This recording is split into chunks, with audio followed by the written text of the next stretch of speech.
बिस्मिल्लाहिर्रहमानिर्रहीम। अस्सलाम वालेकुम दोस्तों, Wasim Rajput advocate high court हाजिर खिदमत है।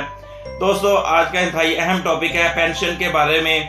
अगर कोई सरकारी मुलाजम या गवर्नमेंट मुलाजम फौत हो जाता है तो उसकी जो पेंशन का जो सही हकदार है वो कौन हो सकता है, और कानून की नज़र में हमें इस बारे में बताया जाए। मुख्तलिफ इनबॉक्स में दोस्तों ने मैसेज किए, कुछ सरकारी मुलाजमीन थे उन्होंने मैसेज किए। दोस्तों, कानून की नज़र में अगर कोई सरकारी मुलाजम या गवर्नमेंट मुलाजम उसकी वो फौत हो जाता है, उसकी डेथ हो जाती है, उसकी जो पेंशन है उसका सही हकदार अगर उसकी बेवा जिंदा है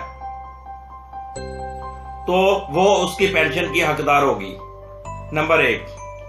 नंबर 2, दूसरी कैटेगरी, अगर उसकी बेवा भी फौत हो चुकी है, उसकी बीवी भी, मरने वाले की बीवी भी फौत हो गई है, तो उसका पेंशन का जो हकदार होगा वो उसके नाबालग बच्चे होंगे। 1, 2, 3, 4, 5 जितने भी हैं वो सारों में इक्वल तकसीम हो जाएगी। अगली बात, नंबर 3, अगर बच्चे सभी शादीशुदा हैं, उसकी एक बेटी अनमैरिड है, गैर शादीशुदा है, तो वो उस पेंशन की हकदार होगी। नंबर 4 दोस्तों, अगर मरने वाले की बेटी वो बेवा है, मुतलका है, तलाक याफ्ता है, बेवा है, उसका कोई और सोर्स नहीं है, तो वो ही कानूनी तौर पर वो भी अपने वालिद की पेंशन में हिस्सादार होगी और वो पेंशन सारी उसको मिलेगी। अगर बाकी बहन भाइयों की शादी हो जाए तो वो बेवा बेटी को और उसकी मरने वाले की मुतलका बेटी को ही मिलेगी, बाकी पेंशन जो बचती है। दोस्तों, कानून में इस बारे में मुख्तलिफ सवालात आते हैं, लोग बताते हैं कि जनाब इस तरह हो तो ऐसे होगा। सिर्फ उसका ब्लड रिलेशन मरने वाले का हकदार होगा। अगर वो गैर शादीशुदा बच्चे हैं, नाबालिग बच्चे हैं, उनमें इक्वल तकसीम हो जाएगी। अगर उसकी बेटी बेवा है, बाकी बच्चों की शादी हो चुकी है, उसकी बेवा बेटी भी हकदार हो सकती है। कानून में बहुत ज्यादा अदालतें आलिया की साइटेशंस हैं, जजमेंट्स हैं, जिनमें मैं 2 जजमेंट्स बताऊंगा दोस्तों को।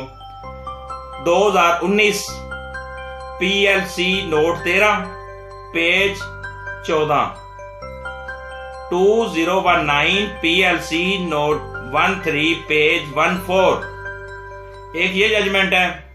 दूसरी दोस्तों 2019 2019 MLD 112 पेज है, 112 पेज है इसका। इसमें क्लियर बताया गया कि पेंशन की टोटल तफसील बताई गई है कि मरने वाला मुलाजम, सरकारी मुलाजम जो है, उसकी जो पेंशन होगी उसकी नंबर 1 बेवा लेगी, नंबर अगर बेवा नहीं है तो उसके नाबालिग बच्चों में इक्वल तकसीम हो जाएगी।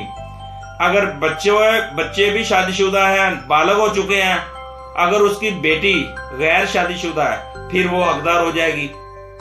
अगर उसकी शादी हो गई है, अगर कोई बेटी उसकी बेवा या तलाक याफ्ता है, जो घर में बैठी, उसका कोई सोर्स नहीं है, उसका सिर्फ सोर्स उसका वालिद था, तो वो उस पेंशन की कानूनी तौर पर हकदार हो जाएगी। दोस्तों, इंतहाई अहम टॉपिक था ये। मुख्तलिफ हमारे मुलाजमीन जो सरकारी मुलाजमीन, इस बारे में ये हाई कोर्ट में भी बहुत ज्यादा इस तरह केस चल रहे हैं, सुप्रीम कोर्ट में भी हैं, इनका पता होना जरूरी था। दोस्तों, मेरा जो चैनल है इसको सब्सक्राइब करते रहें ताकि आपको मेरी आने वाली जो वीडियो है आपको मिलती रहें। अस्सलाम वालेकुम दोस्तों, सलामत रहें।